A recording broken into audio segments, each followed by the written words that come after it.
Hey, Roadrunners, welcome back to Live and Dying. It is Victory Saturday. Woo-wee! That was a long trip home. I think I fell asleep probably about 4 a.m. from all the euphoria. Woke up kind of late, missed college game day, all that stuff. I didn't care. I slept in. That was fun times, man. I have been spending a little time watching the game. And let me tell you something.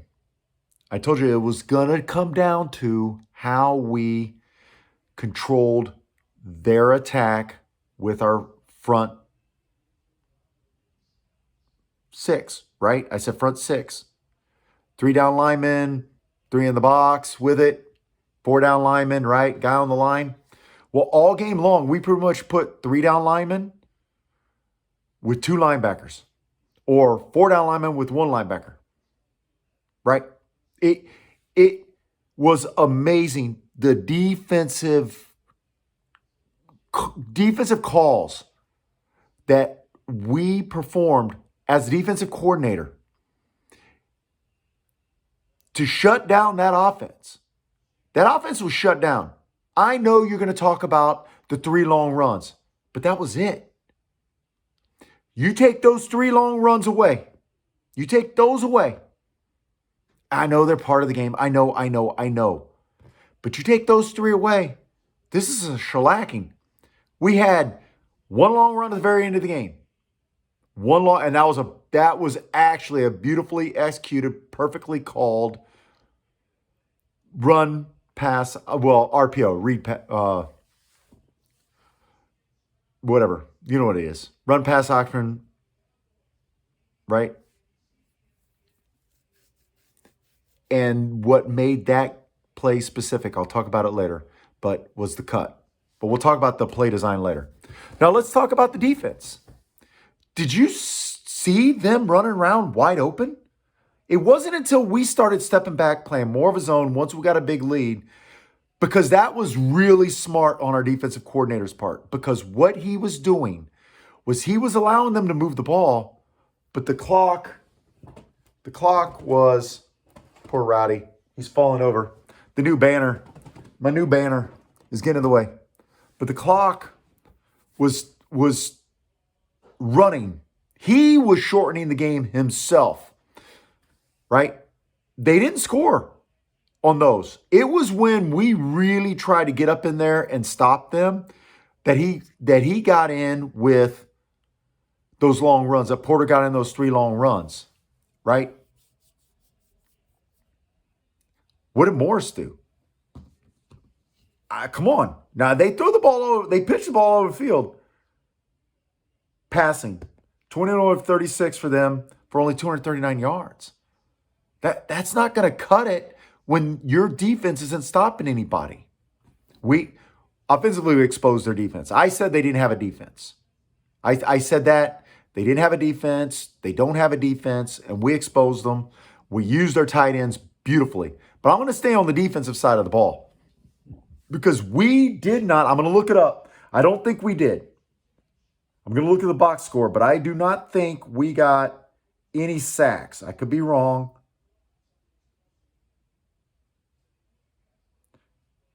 We got 1 team sack. I don't even remember it. But we had 57 individual solo tackles out of the 53 total tackles. We had fewer tackles against them because we had the ball all the time. We had the ball for 40 minutes. The defense came off the field, and we still had so quickly, many times. Except for even those long runs came off the field quick, right?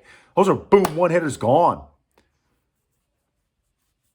And that's what happens whenever you try to get up on the line. And the defense that we played, I watched it probably the most intently I've watched a replay. Our guys were following their cues. That's why those runs worked. We had, on his last run, his 46-yard around the end, our cornerback was locked up with their wide receiver. And I don't think he saw the handoff, right? And that meant our safety couldn't get over fast enough to get Porter along the edge. But that's fine. That's what you want when you're coaching. You want your kid, that's his cue, stay with your man, and he was sticking with his man and not looking in the backfield. That's when that run took off. Probably happened on the other runs too. I didn't bother looking at them. Because once I saw enough of the way our defense was playing, I started looking at our defensive formations. We had 3 down linemen most of the game, 2 linebackers most of the game. And we pushed that pocket into Morris, their QB. He was flustered because he did not have a clean pocket to throw the ball with only 3 guys. And then if we sent 4, there was a couple times we sent a 4th man off the edge. They used 2 to block him. So now you can't slip a guy out of the backfield, right? And that was bothering him a lot. He didn't have his dump off at all. This was really, really a great defensive performance. I was walking down to the touchdown club at halftime, and I heard the announcer or the over the PA, whoever's doing the play calling. He said, UTSA, if you remove their gash plays, and I forgot, I didn't really hear too well what he meant a gash play was, but I'm going to assume those 3 runs by Porter, you remove those 26 or 29 out of all the defensive plays UTSA has had as they've played as a defensive team, they're statistically the best in college football. I do remember him saying that. I could have misheard that, might have said one of the best, but I think he said the best statistically in all of college football. And that makes sense because I think that's what frustrates you and me as a fan. We see them playing lights out and then all of a sudden one big play, it's gone. It's like, how did that happen, right? How did that happen? But that's what happens when kids are coached properly on defense. You're making the right plays, you're following the right guys, but they just create a better scheme, and then their one guy is better than your 2 guys that are free to try to tackle them. That's what happens, right? Hey, I don't remember us giving up a big long pass per se behind us, right? I don't remember that because they scored 23 touchdowns with him running. They had another one in there because it was we beat them 48-27. So they got another touchdown in there some way. But they went for 2, and that was a great, great stop. That's the thing, right? It's short. Our guys are there. They can't really get behind us. We played great. We did that a lot. We stopped them on 4th down. How many times? And they were where? They were inside, like the Reds. They were inside the 25, inside the 30, right? So they couldn't really get behind us, per se, right? You don't really have the time to beat somebody unless you just got a wide receiver that just get off the line and nobody can cover him. But that still shortens the field, right? I really think we were team stats. Here we go. Boop, boop, boop, boom. 4th down, they were 1 of 5. We were 0 for 1. That's a good segue. It's 3rd and 2 inches.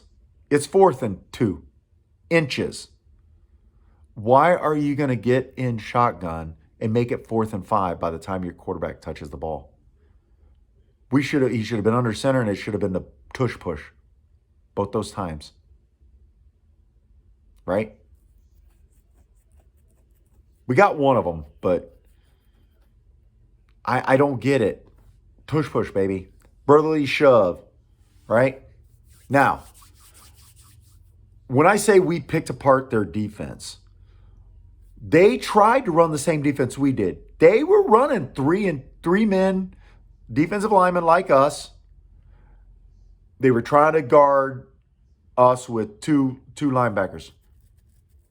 Now, when we ran the football, they pretty much did a pretty good job of that, right? We got them whenever they would rush the 4th guy and McCown would sneak out, right? or McCown would roll out. He did a really good job of pocket presence, but he wasn't as hurried or harassed as Morris was. So he was able to get his passes off just easy. I mean, look at the first two passes he threw deep, right? Look at his first two deep balls. One of them should have been caught. The other one had a good chance of being caught. But we proved we could get behind them. And once we proved that set them up for, they can't come up. They can't step up. We actually ran the ball really well. Now, I know Robert Henry had that 83-yard run, but prior to that, he had 80 yards. 19 carries for 86 yards.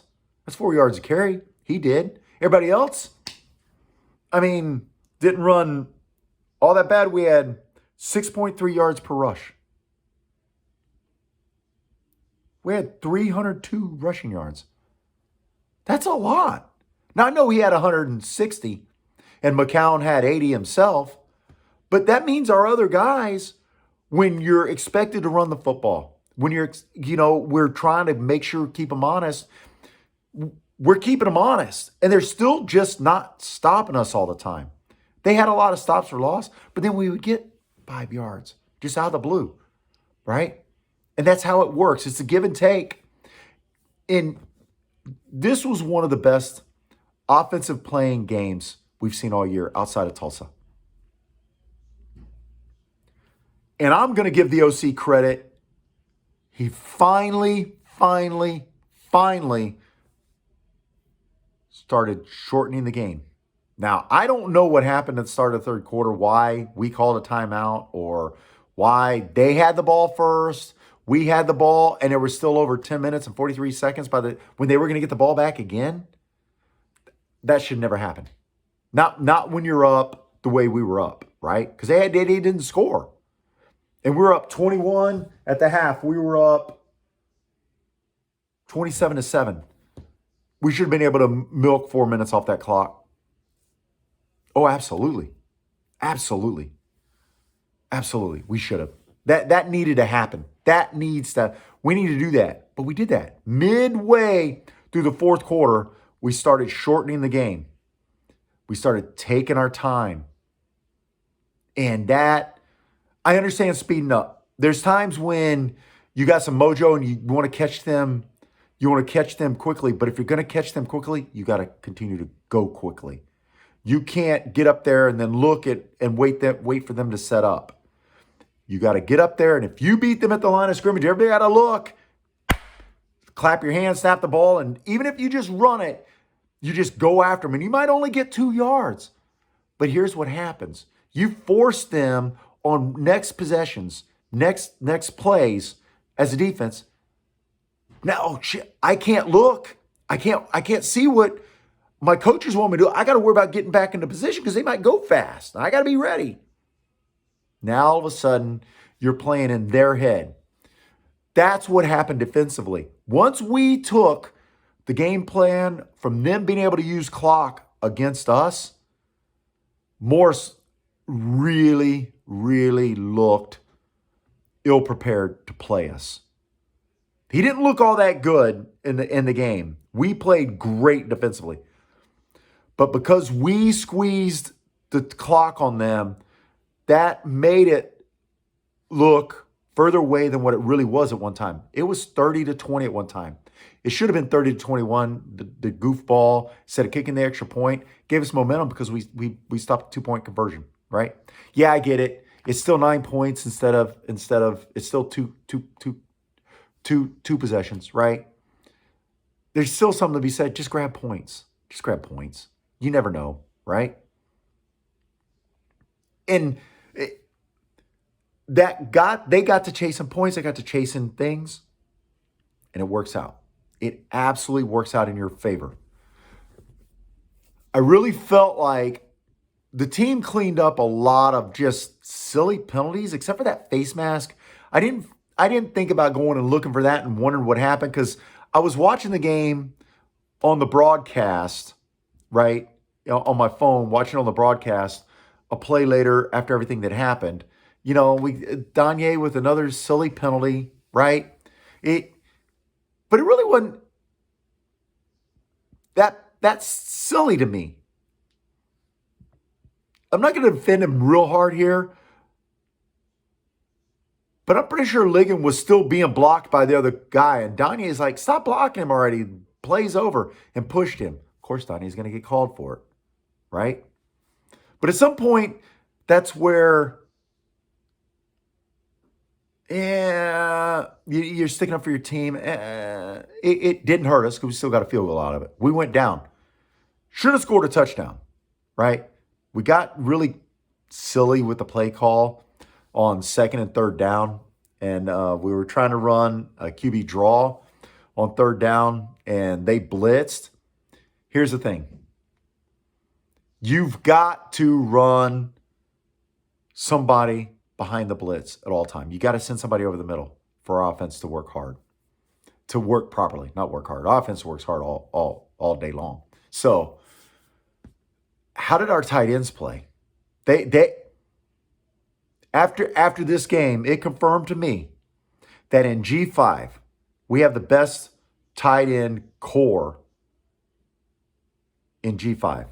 When we have Oscar, we have the best in all of college football. That's a bold statement. But tell me I'm wrong. Tell me you didn't see Dishman push Kavorian for that first down when they almost had him stop. But tell me you didn't see him get in there, come off the outside the right tackle and get that push in there. He did. It got us to that first down on the drive that I mentioned. And we should have scored a touchdown. We still got a field goal. We still got points, right? Overmeyer comes across on the run. Because of the nice mesh and delay handoff, the way that last running 83-yard run was, it allowed Overmeyer to get across. And once Overmeyer started coming across, he made a great block. But that took the guy who was covering him, the defensive back who was meant to follow him, it brought him in. But the problem was once he saw Overmeyer go to block, he then put his eyes on McCown because McCown was taking his time and he missed the handoff, did like that. He stopped dead in his tracks. And Robert Henry made a great cutback. There wasn't much there. There wasn't a big hole. There was not a big hole. But once he made that cutback, because Overmeyer came across and made a great block, you then had Carpenter slant inward and just run at the guys, and it got their eyesight off the handoff. And that's why Robert Henry was able to just, once it wasn't a part in the Red Sea, but once he found that gap, there was nobody there from North Texas to tackle him. There was nobody there to tackle him. They were really worried about McCown pulling it and doing a bootleg. They were really worried about that because we had Carpenter on that side. It would have been easy because we'd been throwing the ball all day long. That was someone I saw where it said we had 682 yards of offense, right? We ended up with 681 after the kneel down, right? So I'm thinking to myself, to me, they didn't feel like we had 682 yards of offense. I know when we had 552 yards of offense in the past, it felt like we had 552 yards of offense in the past when we had Frank Harris. And then we had 600 the last year too. This was a sneaky 681 yards of offense. Very sneaky. Because part of the sneak was we didn't have those. We had the one quick hitter touchdown that Amador took to the house. But remember, we missed two touchdown passes early in the game. And then we got the one where he was wide open. They freaked. Hey, that play just completely tricked me, fooled me. We had a player wide open. That was beautiful. I don't know. The camera even followed the wrong guy. That was a great. He throws the ball. I go. It would have been one of those ones where the guy just like comes off the sideline. Hey, I'm open. Throw it to me, and he's the 13th guy on the field or something, right? That was a beautiful play call. Now, I made a fun video last night. I stand by it. And here's having even more fun. I'm wearing this is blue. It might look like it's black, but it's it's a navy blue hat. I've got my Pura Vida. I'm gonna tilt this up. You're gonna see it. That's my banner, Pura Vida. Birds up, FAFO, and Roadrunner for life. Fuck around and find out. Why not? Let's fuck around and find out. Let's see what we can do. Let's finish this season with 2 straight wins now. We can do that. If North Texas's defense can scheme Army to hold Army to 14, I fully believe we can too. We just have to be committed to being disciplined. Don't follow the eye candy. Follow your guy. Right? And then if we do that, I feel good about the Army game. Feel fine for Temple. I'll look at some Temple film, but there's nothing about Temple that tells me that we got to worry, too much about them. But those are the ones you got to worry about, right? We got to start stroking our own ego after this big win. 2 big wins in a row. We need to make it 4 big wins in a row. We need to make it 5 big wins in a row, right? That's mission. That's mission critical. That is absolutely mission critical. And we got to figure out when their defense is doing certain things that we're not used to doing. Just a small tweak can change everything into your favor. Our tight ends can't be covered. No one can cover them in American Conference. No one. And now that Amador is looking healthy, playing great, he's a year older. I really, really like our wide receiver core again, right? Because I think they've all come together. Now, in honor of North Texas Hate Week, I'm doing this video in green because it ain't mean. Peace out. Birds up. Pura Vida.